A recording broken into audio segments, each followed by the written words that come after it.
মহান মে দিবসে আজকে আমাদের প্রধান অতিথি গণপ্রজাতন্ত্রী বাংলাদেশ সরকারের মাননীয় প্রধানমন্ত্রী, আমাদের জাতীয় সংসদের নেতা,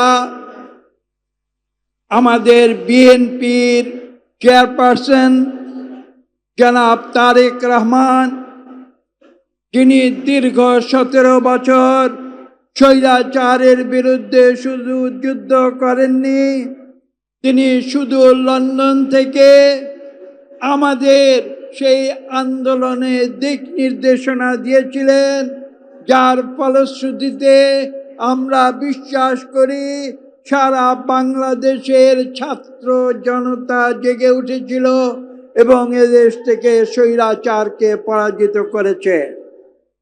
সেই নেতা আজকে আমাদের সামনে উপস্থিত প্রধানমন্ত্রী হিসেবে এই গণপ্রজাতন্ত্রী বাংলাদেশ সরকারে। এখানে উপস্থিত রয়েছেন বিএনপির সংগ্রামী মহাসচিব জনাব ফখরুল ইসলাম আলমগীর। এখানে উপস্থিত রয়েছেন আমাদের প্রিয় নেতা জনাব নজরুল ইসলাম, যিনি বিএনপির জাতীয়তাবাদী শ্রমিক দলের প্রতিষ্ঠাতা। এখানে উপস্থিত রয়েছেন বিএনপির নেতৃবৃন্দ, মাননীয় মন্ত্রীবৃন্দ, এবং এখানে উপস্থিত রয়েছেন আমাদের বাংলাদেশের লক্ষ লক্ষ শ্রমিকেরা। আমি আপনাদের প্রতি শ্রদ্ধা জানাই। আমাকে এখানে ডাকার সময় আমাকে উল্লেখ করা হয়েছে শিক্ষাবিদ হিসেবে।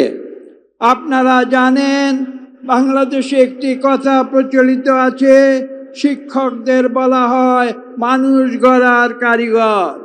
আমি আজকে মাননীয় প্রধানমন্ত্রীর সামনে এই উক্তি করতে চাই, আপনারা যারা শ্রমিকেরা, যারা এখানে আজকে উপস্থিত হয়েছেন এবং যারা সারা বাংলাদেশে ছড়িয়ে ছিটিয়ে আছেন, আপনারা হচ্ছেন দেশ গড়ার কারিগর। সারা বাংলাদেশকে আপনারা উৎপাদনের মাধ্যমে আপনারা গড়ে তোলেন।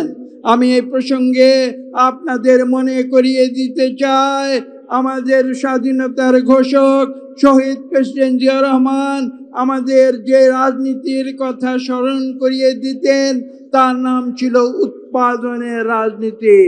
সেই উৎপাদনের শক্তিশালী হাত হচ্ছে শ্রমিকেরা, এবং উৎপাদন ব্যতিরেকে কোনো দেশের জিডিপি গ্রোথ উপরের দিকে যেতে পারে না।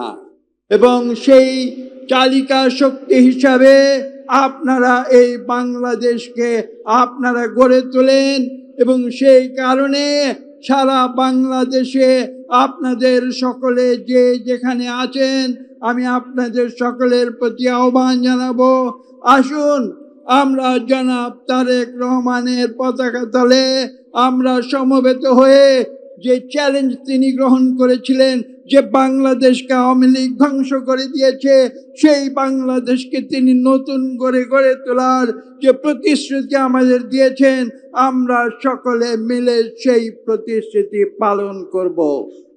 আজকে বক্তব্য এখানে আমি দীর্ঘ করব না। আমি এখানে আরেকটি বিষয় উল্লেখ করতে চাই। আজকে থেকে প্রায় 20-25 বছর আগে ফিরে যেতে হবে। আমাদের প্রধানমন্ত্রী এই দেশে একটি নতুন ধারার রাজনীতির সূচনা করেছিলেন। তিনি রাজধানীতে বসে থাকেননি, তিনি সেই সময় সারা বাংলাদেশের গ্রামে গঞ্জে বিভিন্ন প্রত্যন্ত অঞ্চলে ছুটে গিয়ে তৃণমূলের মানুষের সঙ্গে কথা বলতেন। আজকে নতুন প্রজন্ম হয়তো অনেকে সেটা জানে না, কিন্তু আমি উল্লেখ করতে চাই, যাদের বয়স 20 বছরের বেশি নিশ্চয়ই তারা এ সম্বন্ধে অবহিত আছেন। আমি বিশ্বাস করি এদেশের ভবিষ্যতের রাজনীতি হচ্ছে তৃণমূলের রাজনীতি, যে রাজনীতি জনাব তারেক রহমান এদেশকে উপহার দিয়েছেন। আমি বক্তব্য দীর্ঘ করব না।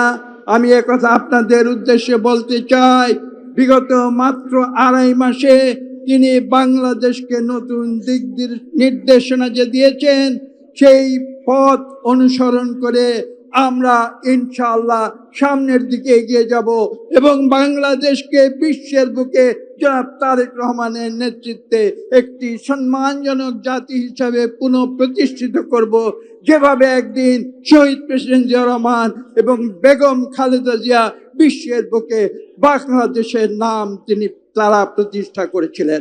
সকলকে ধন্যবাদ।